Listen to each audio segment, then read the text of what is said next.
Holy Spirit, I welcome you into every part of me this morning. You dwell in me, and I am humbled by your presence. Breathe life into my thoughts, my words, my actions. Raise me from the places where I feel stuck or lifeless. Let your power move through me, not for my sake, but for the glory of Christ.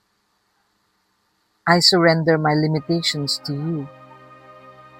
Fill me with resurrection strength and help me to live today with boldness and grace.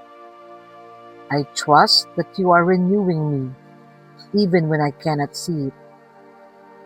Thank you for the gift of life, eternal, abundant, and unfolding within me. Amen.